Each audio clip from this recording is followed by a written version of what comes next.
ఓం శ్రీ స్వామినే శరణమయ్యప్ప. స్వాములందరికీ నా నమస్కారాలు.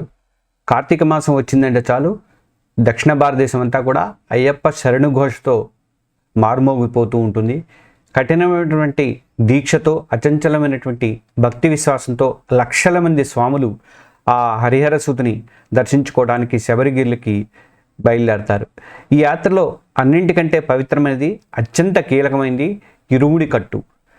మనం నెత్తిన పెట్టి మోసుకునే ఈ ఇరుముడి కేవలం పూజా సామాగ్రి ఉన్న ఒక మూట మాత్రమే అనుకుంటున్నారా? కానే కాదు. అది మన ఆత్మను, పరమాత్మను దగ్గరకు చేర్చే ఒక దైవిక పటం అంటారు. అంటే డివైన్ బ్లూ ప్రింట్ అని మీకు తెలుసా? ఇంతకీ ఈ ఇరుముడిలో దాగి ఉన్న రహస్యం ఏంటి?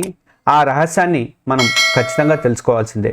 మన జీవిత పరమార్థం ఏంటో మనకి తెలిసిపోతుంది. ఈరోజు మనం ఈ వీడియోలో ఇరుముడిలోని భాగమైనటువంటి ఆ గూఢమైనటువంటి మన ఊహకి కూడా అందని నిజాలని ఈరోజు ఈ వీడియోలో తెలుసుకుందాము. సాధారణంగా అయ్యప్ప మాల వేసుకొని దీక్ష పూర్తి చేసుకొని శబరిమల వెళ్ళే ప్రతి భక్తుడికి, ప్రతి ఒక్కరూ కూడా ఇరుముడి కట్టుకొని వెళ్తారు. పేరులోనే ఉందిగా ఇరుముడి అంటే. ఇరుముడి అంటే రెండు ముడులు అని అర్థము, లేదా రెండు గదులున్న ఒక సంచి అని అర్థము. కానీ ఇది కేవలం రెండు వేరువేరు గదులు కాదు. ఇది జీవాత్మ పరమాత్మల కలయికకు సంకేతం అని చెప్పుకోవచ్చు. ఇది మనం జీవిస్తున్న ఈ లోకానికి, చేరాలనుకుంటున్న ఆ దైవలోకానికి మధ్య ఉన్నటువంటి ఒక వారధి ఇరుముడి. ఈ వీడియోలో ముందు ముడి దేవుడికి కేటాయించారు, వెనక ఉన్న ముడి మనకి కేటాయించారు. ఎందుకు కేటాయించారు? దాని వెనక ఉన్నటువంటి అద్భుతమైన ఆధ్యాత్మిక అర్థం ఏంటి? అలాగే నేను ఈ ప్రయాణంలో మీతో పయనించి ఆ హరిహరసుతుడు అయ్యప్ప స్వామి ఇరుముడి అసలైన తత్వాన్ని అర్థం చేసుకున్నాము. ఎవరైనా మన మహర్షి భక్తిపీఠం ఛానల్ని సబ్స్క్రైబ్ చేసుకోకపోతే సబ్స్క్రైబ్ చేసుకోండి. ఒక బెల్ ఐకాన్ని ప్రెస్ చేయండి. ఈ వీడియోని మీ స్వాములందరికీ కూడా షేర్ చేయండి. ఇరుముడి అనే పదంలోనే దాని మీనింగ్ అనేది ఉంది. ఇరు అంటే రెండు, ముడి అంటే మూట అని అర్థము. అంటే రెండు భాగాలుగా ఉన్నటువంటి ఒక మూట. సాంప్రదాయబద్ధంగా 41 రోజుల పాటు కఠిన దీక్షను పూర్తి చేసుకున్నటువంటి భక్తులు మాత్రమే ఈ పవిత్రమైనటువంటి ఇరుముడిని తలపై పెట్టుకుని శబరిగిరిలో ఉండే పవిత్రమైన 18 మెట్లు ఎక్కడానికి అర్హత పొందుతారు. ఇరుముడి లేకుండా పదునెట్టాంబడి ఎక్కే అర్హత స్వాములకి ఉండదు. అందుకే శబరిమల యాత్రకు ఇరుముడికి అంత విడదీయరాని సంబంధం అనేది ఉన్నది. ఈ ఇరుముడిని ఒక అనుభవజ్ఞులైన గురుస్వామి ఆధ్వర్యంలో అత్యంత భక్తి శ్రద్ధలతో ప్రత్యేక పూజలతో చేసి నింపుతారు. ఈ కార్యక్రమాన్ని కెట్టు నిరక్కల్ లేదా పల్లి కెట్టు అని పిలుస్తారు. ఈ ఇరుముడిలో ముందు ఉండే ముడి అంటే మున్ముడి, వెనక ముడి, దీన్ని పిన్ముడి అని రెండు భాగాలు ఉంటాయి. ముందు ముడిలో స్వామివారికి సమర్పించే పూజా ద్రవ్యాలు ఉంటే, వెనక ముడిలో యాత్ర చేసే భక్తుడికి అవసరమైనటువంటి వస్తువులన్నీ కూడా ఉంటాయి. ఈ విభజన చూడటానికి చాలా సింపుల్గా అనిపించవచ్చు, కానీ దీని వెనక మన జీవిత సారాంశం మొత్తం కూడా దాగి ఉంది అని చెప్పవచ్చు. ఈ రెండు ముడులు కేవలం వస్తువులను వేరు చేయడానికి కాదు, అవి మన జీవితంలోని రెండు ముఖ్యమైనటువంటి అంశాలని సూచిస్తాయి. ఒకటి దైవం, మరొకటి మన దేహం. ఒకటి మన లక్ష్యం, మరొకటి ఆ లక్ష్యం వైపు మనం సాగిపోయేటువంటి మన ప్రయాణం. ఈ రెండింటిని సూచిస్తాయి. ఇప్పుడు మనం ముందు ముడి గురించి కాస్త వివరంగా మాట్లాడుకుందాం. ఈ ముడి పూర్తిగా స్వామివారికి అంకితం చేయబడింది. ఒక్కసారి దీన్ని కట్టిన తర్వాత మళ్ళీ శబరిమలలో స్వామి సన్నిధికి చేరే వరకు కూడా విప్పకూడదు. ఇది భక్తుడి సమన్వయాన్ని, నిష్టను, భక్తిలోని పవిత్రతను సూచిస్తుంది. ముందు ముడిలో ఉండే అత్యంత ముఖ్యమైన వస్తువుల్లో ఒకటి నెయ్యి తెంగై, అంటే నెయ్యి నింపినటువంటి కొబ్బరికాయ. దీనికి ఒక అద్భుతమైనటువంటి ఆధ్యాత్మిక పరమార్థం ఉంది. ఇక్కడ కొబ్బరికాయ మన మానవ శరీరానికి ప్రతీకగా చెప్తారు. యాత్రకు ముందు ఈ కొబ్బరికాయను శుభ్రంగా కడిగి దానిపైనటువంటి పీచుని పూర్తిగా తీసివేసి నున్నగా చేస్తారు. ఇది దీక్ష ద్వారా మన శరీరాన్ని, మనస్సుని బాహ్యంగా, అంతర్గతంగా శుద్ధి చేసుకోవడం అని సూచిస్తుంది. ఆ తర్వాత దాన్ని కన్ను ద్వారా లోపల ఉన్నటువంటి నీటిని మొత్తం కూడా తీసేస్తారు. ఈ నీరు మనలో ఉండే ప్రాపంచిక కోరికలు, రాగద్వేషాలు, హర్షడ్వర్గాలకు చిహ్నమని అర్థం అన్నమాట. వాటిని పూర్తిగా వదిలించుకున్న తర్వాత మన అంతరంగాన్ని ఖాళీ చేయాలి. అలా ఖాళీ చేసినటువంటి కొబ్బరికాయలో స్వచ్ఛమైన ఆవు నెయ్యిని నింపుతారు. ఈ నెయ్యి మనలోని పవిత్రమైనటువంటి జీవాత్మకు ప్రతీకగా చెప్తారు. కోరికలనే మలిన జలాన్ని తీసివేసి ఆత్మ అనే స్వచ్ఛమైన నెయ్యిని నింపడం ద్వారా ఈ శరీరాన్ని భగవంతుడికి అర్పించడానికి సిద్ధం చేస్తున్నామని చెప్పడమే దీని అర్థం. ఇక శబరిమలలో ఈ నెయ్యితోనే స్వామివారికి అభిషేకం చేస్తారు. జీవాత్మను పరమాత్మలో విలీనం చేయడమే ఈ అభిషేకం యొక్క అంతరార్థము. అభిషేకం తర్వాత ఆ ఖాళీ కొబ్బరికాయను అక్కడే ఉన్నటువంటి హోమగుండంలో వేయడం ఒక పద్ధతిగా వస్తుంది. ఆత్మ పరమాత్మలో లీనమయ్యాక ఈ దేహం కూడా అగ్నికి ఆహుతయి పంచభూతాల్లో కలిసిపోతుంది అని వేదాంత సత్యాన్ని ఈ ప్రక్రియ మనకి గుర్తు చేస్తుంది. ఇది కేవలం ఒక ఆచారం కాదు, ఒక సంపూర్ణ జీవిత చక్రం అని చెప్పవచ్చు. ఈ నెయ్యి కొబ్బరికాయతో పాటు పసుపు, కుంకుమ, విభూది, గంధం, కర్పూరం, అగరబత్తీలు, బియ్యం, అటుకులు, బెల్లం వంటి ఇతర పూజా సామగ్రిని కూడా మనం ముందు ముడిలో ఉంచుతాం. ఇవన్నీ మన భక్తిని, సమర్పణ భావాన్ని కూడా తెలియజేస్తాయి. ఈ ముడి మన అహంకారాన్ని, మన సర్వస్వాన్ని భగవంతుడి పాదాల దగ్గర వదిలివేయడానికి ఒక సంకేతంగా చెప్పవచ్చు. ఇక ఇరుముడిలోని రెండవ భాగమైనటువంటి వెనకముడి అంటే పిన్ముడి గురించి తెలుసుకుందాం.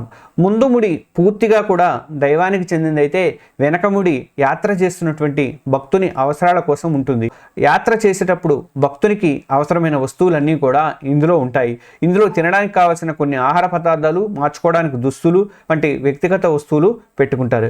ఇక్కడే మీకు ఒక సందేహం రావచ్చు, ఇంత పవిత్రమైనటువంటి ఆధ్యాత్మిక యాత్రలో మన ప్రాపంచిక అవసరాలకు ఎందుకు ఇంత ప్రాధాన్యత ఇస్తున్నాము అని. ఇక్కడే మన పూర్వీకులు ఒక అద్భుతమైనటువంటి సందేశాన్ని అందించారు. ఆధ్యాత్మికత అంటే మన బాధ్యతల్ని మనల్ని మనం విస్మరించుకోవడం కాదు. పరమాత్మను చేరే ఈ ప్రయాణంలో మనకు వాహనంగా పనిచేసే ఈ శరీరాన్ని ఆరోగ్యంగా చూసుకోవాల్సిన బాధ్యత కూడా మనపై ఉంది. శరీరం లేకుండా సాధన లేదు. లక్ష్యాన్ని చేరాలంటే ముందు ప్రయాణాన్ని పూర్తి చేయాలి కదా. ఆ ప్రయాణం సాఫీగా సాగాలంటే ఈ దేహాన్ని పోషించుకోవాలి కదా.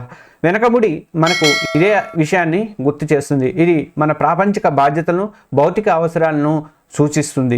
ముందుముడి మన ఆధ్యాత్మిక లక్ష్యాన్ని, మోక్షాన్ని సూచిస్తే వెనకముడి ఆ లక్ష్యాన్ని చేరుకోవడానికి అవసరమైనటువంటి సాధనను, ధర్మాన్ని సూచిస్తుంది. ఒక రకంగా చెప్పాలంటే మన హిందూ ధర్మంలో చెప్పిన 4 పురుషార్థాలైన ధర్మ, అర్థ, కామ, మోక్షాలను ఈ ఇరుముడి అద్భుతంగా ప్రతిబింబిస్తుంది. ముందుముడి మోక్షం అయితే వెనకముడి అర్ధకామాలను ధర్మబద్ధంగా నిర్వర్తించడాన్ని సూచిస్తుంది. అందుకే వెనకముడి అనేది మనల్ని మనం నిర్లక్ష్యం చేసుకోకూడదని, ప్రాపంచిక జీవితాన్ని, ఆధ్యాత్మిక జీవితాన్ని బ్యాలెన్స్ చేసుకుంటూ ముందుకు సాగాలని చెప్పేదే ఒక ప్రాక్టికల్ లెసన్ లాంటిది. ఇప్పుడు అసలైన విషయానికి వద్దాము. ఇరుముడిలోని అసలైన రహస్యాన్ని, దాని సంపూర్ణ తత్వాన్ని అర్థం చేసుకుందాం. ఇరుముడి కేవలం 2 ముడుల సంచి కాదు, అది జీవాత్మ, పరమాత్మల మధ్య ఉన్న సంబంధాన్ని, ఆ రెండింటిని మధ్య సాగే ప్రయాణాన్ని చూపించేటువంటి ఒక అద్భుతమైనటువంటి పటము. తలం మీద ఇరుముడిని మోయడం అనేది మామూలు విషయం కాదు. దాని బరువు మన జన్మజన్మల పాప పుణ్యాల భారాన్ని, అంటే మన కర్మల బరువుని సూచిస్తుందని అంటారు. కష్టమైన కొండలు ఎక్కుతూ, రాళ్ళు రప్పలు దారిలో నడిచేటప్పుడు తలపై ఉన్న ఇరుముడిని బ్యాలెన్స్ చేసుకోవడానికి ఎంతో ఏకాగ్రత, శ్రద్ధ కూడా చాలా అవసరము. ఈ శారీరక శ్రమ, మానసిక ఏకాగ్రత మనలోని అహంకారాన్ని నెమ్మదిగా కరిగిస్తాయి. నేను అనే భావన పోయి స్వామి శరణం అనే భావన బలపడుతుంది. ధనిక, పేద, గొప్ప, తక్కువ అనే తేడా లేకుండా అందరూ ఒకేలాంటి ఇరుముడిని మోయటం ఆధ్యాత్మిక సమానత్వానికి ప్రతీకగా చెప్తారు. ఇక్కడ అందరూ స్వాములే, అందరూ అయ్యప్ప స్వాములే, ఆయన దాసులే.